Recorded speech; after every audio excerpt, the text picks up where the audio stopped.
Welcome to another episode of Smiling Again. My name is Kim Moore, and I lost my husband, Chris, to alcoholism in 2017. And since then, I've been working on my own recovery and sharing my story of my healing journey. And on this podcast today, what we're going to be discussing is something that's been very important as part of my healing journey, and that's boundaries. And with me to talk about the subject of boundaries today is Suna Spry. Suna is an author. She's an NLP practitioner, and she is a counseling. And she works with those who care for and love an addict. Welcome, Suna. Thank you so much for joining me today. Hi, Kim. Thank you for having me. It's a pleasure. Oh, it's wonderful. And this topic of boundaries is one that I struggled with for a really, really long time and still do. And that's why I'm so grateful to have you here today to talk about it, because I think boundaries are incredibly important for all of us.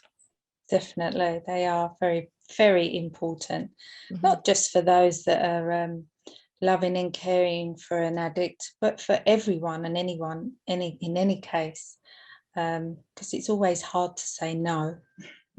Absolutely. So that'll be interesting to dive into that. Now, before we begin, I just wanted to let everyone know the name of your book is Addicted to an Addict, Your Life Matters. Yeah, that's it. I wrote it this year. It was published in January. It's a self-help book, and it can help everyone and anyone. But specifically, I wrote it for those that are addicted to an addict, but probably don't even realise. And I've had some good feedback and helped quite a few people with it already. So, yeah, if I can just help one person, that's something I'm pleased about. That's for sure. Wonderful. And that's always the aim of every episode here in these conversations, is to help at least one person who hears this conversation. So thank you for sharing with us here tonight. Now, we were talking a little bit earlier, and you were telling me about your background in your childhood and how you grew up in an addictive home. Like your mother was an alcoholic. That's right. Your father was a workaholic, an alcoholic, and addicted to gambling as well. Yes, for sure. Yes. Yeah. So I felt very alone as a child. I felt very abandoned because my parents had their own issues going on for their own reasons of their past life. So from a very young age, I then had to fend for myself. I've learned to forgive, as you should, to be able to move on. But yeah, growing up, it was very hard. And also it was hard to not go along that road myself of becoming an addict of sorts. So, if I say I'm quite proud of myself as I didn't go down that road, and it just made me more determined to help others. That's for sure. Wonderful. So how do you think, if we go into a few more little details about your childhood, how do you think living in an addictive family home can shape a child? Yeah, that's right, Kim. It can make them feel, my own personal experience as a child, it made me feel that that's the normal. That was normal to come from an environment of addiction. So growing up, I then became involved with in relationships with addicts, addicts of cocaine, alcoholism, even smoking. So that I just thought that was normal. But the way even though I didn't go down the road of addiction myself, it then made me feel that I need to fix them. So, but when really it was me that needed fixing from coming from that childhood of addiction. So at the time, for many years, I never had no boundaries, no standards, no boundaries. I allowed it, and I just kept plodding along thinking I could fix them. And really, you can't. So when was the realization that set you on a different path? So I guess if we start with boundaries, when did you learn the importance of boundaries, and how did that come about for you? So I would say it was probably 2 years ago, going through my final relationship with my husband, who was addicted to cocaine. It then suddenly dawned on me. He works evenings, and so most evenings I was alone, and he hid behind his work, and that enabled him to be able to carry on with his addiction. But it was one night I was sitting there, and I've reached an age where I'm now in my change, and I was having a hot flush. I was on my own, and I just thought, is this it? Is this what it's all about? And in actual fact, it reduced me to tears, and it just woke me up. And this is when I then realised that I had to change me. I had to set boundaries. I had to make myself standards. And it's really hard to put them in place when you've never done it. So, yeah, moving forward, I've set boundaries, and to try and keep on the track of boundaries, as I say, is really hard when you've been with, or when you're living with or caring for an addict. So yeah, it is so important to have those boundaries in place, and their boundaries of just not letting them do it around you. Even just that one boundary would make a whole big difference for yourself. Mm-hmm. And it's about learning to realize that you're just important. Your life matters. It's not all about them, because you do become consumed by them, and your whole life is put on hold, and it's all taken over by them. So if you don't put boundaries in place, you'll never have a life. It's just always about them. So you said a couple of things that I want to dive into just a little bit, and just to highlight for people things that I think are really, really important. And the first thing is that you said it just hit you that one day, is this what life's going to be like? And you made a decision to change. Yeah, that's right. That's when I went into my NLP, and I'd done so much work on myself, doing the neuro-linguistic programming, and it's about changing your thought pattern, and so changing negativity to positivity, and teaching yourself that it's not selfish to say no. It's it's either fight or flight. So you have to learn to love yourself, and change your thought pattern from what you've learned over the years of coming through each stage of your life in different circumstances, and changing that around. And that's what NLP is all about, really. And so for the last 2 years, I've just worked so hard on myself and behaviour change patterns. I come from a teaching background as well, so I worked with children coming from different social backgrounds of dysfunctioning families, social care, and them sort of things. So I've had quite a lot of experience with regards to counselling and stuff like that.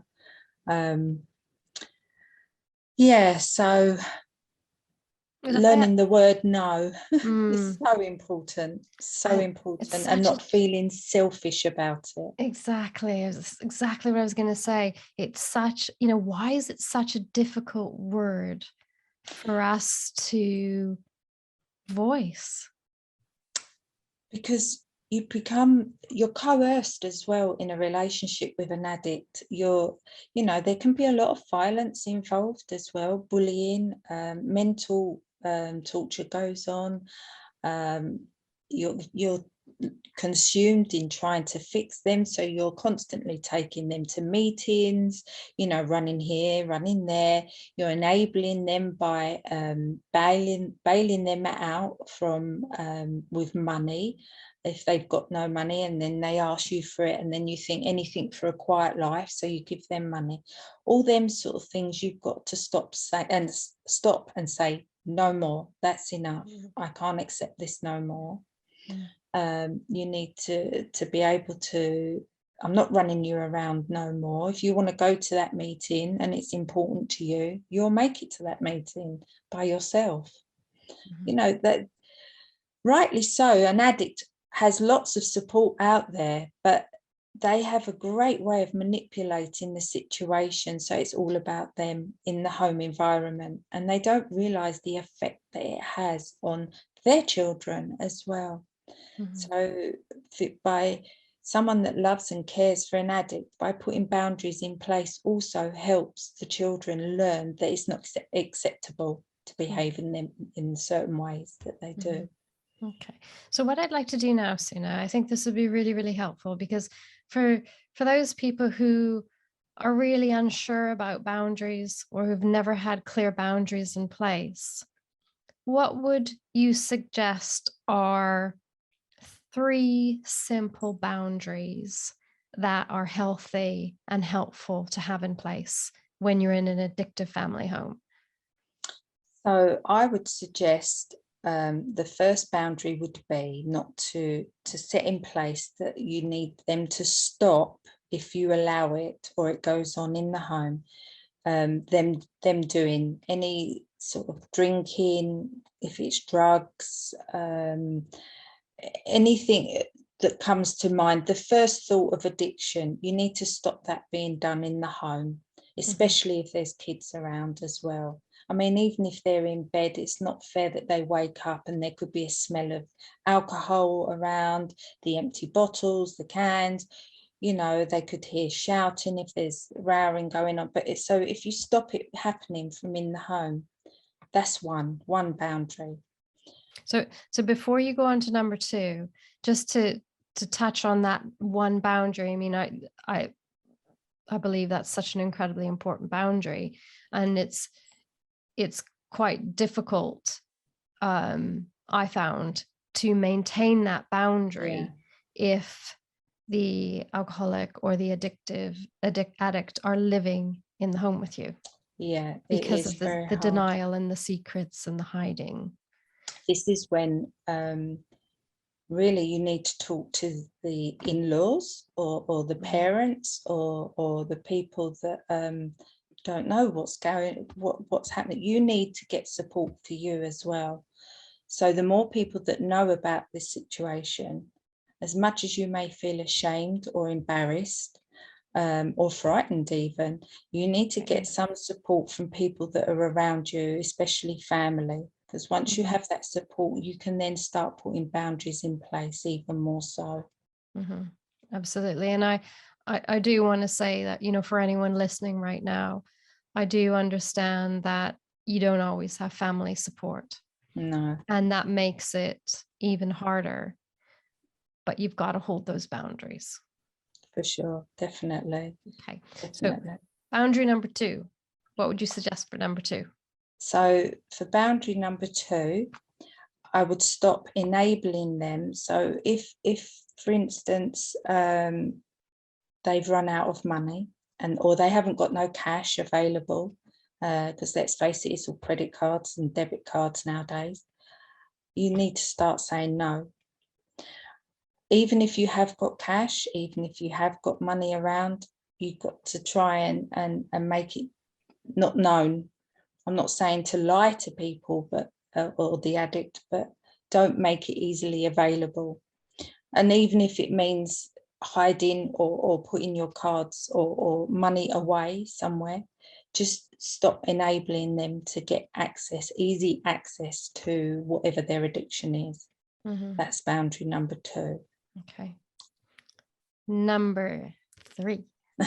So number 3 boundary, I would say, would be very important, is if you're out and about with your loved one who's an addict, to and sometimes, let's face it, when you're out and about, they're under the influence of alcohol, under the influence of drugs, and or even marijuana, puff, all the names for it. Do not get in a car with them. It's easier said than done. I'm guilty of that. I have got into a car with somebody that's been under the influence of drink and drugs, just so that I know I'm home. But to keep you safe, and especially if you've got young children, do not get in a car with them. Always make sure you've got some sort of either your phone, some money, whatever, to get you home safe. But keep out of that car. Absolutely. I think that's an incredibly important one, and something I'll share. In our family, I made it very clear to my children that we have a zero tolerance rule for alcohol. And so I applied that to me as well. So it was about me, not about the dad, but I knew that if they were learning it from me, they wouldn't get in the car with dad either. Yeah, good. So, and I still hold that boundary, and I Yeah. always will, zero tolerance. So if I've Yes. even had half a glass of wine, Yeah. because I don't drink very much anymore at all. No. I just don't enjoy it. But if I am at a party, and I have even just a half a glass of wine, we take a taxi. Yeah. Or I organize that we take a taxi there, we take a taxi home. So the kids always know very, very clear boundaries. And totally agree with you on that one. It's absolutely crucial to keep everybody safe. Definitely. Yeah. I mean, I even got into a situation or where I used to drive all the time. I don't really drink myself. I have done in the past, but not excessively, but it's my choice. I just choose not to anymore. Like you, I don't enjoy it anymore, Kim. But I felt like if I drove with the addict, I had more control. So then they wouldn't then want to get in the car and drive themselves and all that sort of thing. So it's all about being consumed and everything by the addict. So it's realizing where you are consumed and what the coercion is, and how you enable them. And once you've worked those three things out, you can then set your boundaries. And this is all what's in my book, really, which is, as I said, a self-help book. And once you've learned those three strategies, you can then work your boundaries out. Okay. I'd like you to repeat those strategies again for everyone really clearly, just because I think it's important for them to hear that. So the three strategies are Coercion, mm-hmm. consumed, Mm-hmm. and enabling. Mm-hmm. And just to be aware of those three things. Yeah, and once you are aware, and once you realize that you are affected by all those three strategies, you can then work on your boundaries and start making your life count. Right. Excellent. Okay. Now, one thing that I have to ask is, at the beginning, when you started telling us your story, it hasn't been that long since you made that decision to change. And I think that gives me so much hope and reassurance that you don't have to spend a lifetime getting your life to the place that you want it to be, do you? No, not at all. Mm. Not at all. When I woke up, I just realized that my life does count. And I've got 3 beautiful children. And I just thought, I need to focus on them. Even though they're adults, I just need to focus on them more and stop trying to fix people and just fix myself and make my life count and be able to help other people come through this as well. I love that your life counts. Such an important realization to come to. And in terms of, I always talk about taking committed actions. Yeah, And definitely. it's really, because I know for me in the beginning, I was a little bit start, stop, start, stop. And there wasn't really wholehearted commitment there. It came in spurts. But that was okay. that's what I could do at the time. Yeah. And I guess my message to everybody is that it gets a little bit, change comes a little bit more quickly when you can get to that place where you're able to take those committed actions every day. Yes, definitely. Mm. And let's face it, Kim, even when you've been with an addict, as much as they may have done you wrong, they may have hurt you, they've let you down, they've disappointed you time and time again, when they say they're going to do this, they're going to do that, they're going to get help, they're going to get support, and then they keep letting you down. Even so, even it doesn't take that love away, and you still grieve. You're still going to grieve that loss, because whether it's a good loss or a bad loss, it's still a loss. So it's going to affect you, but you will gradually feel the benefits once you realize that you are worth more and your life matters. That's for sure. I'm going to repeat that so everyone hears it. You are worth more and your life matters.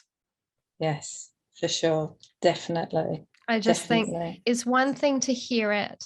It's another thing to say it to yourself. Yes, it's true. And I'm a great believer in affirmations.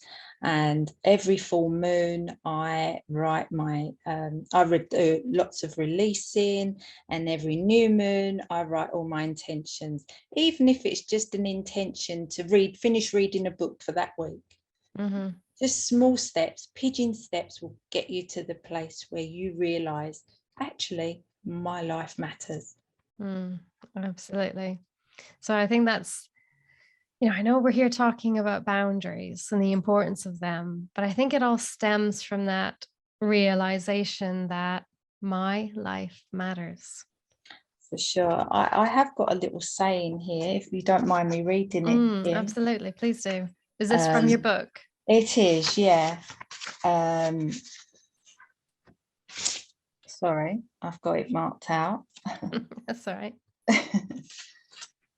So there's this one that's loving someone unconditionally does not mean unconditionally accepting destructive behavior.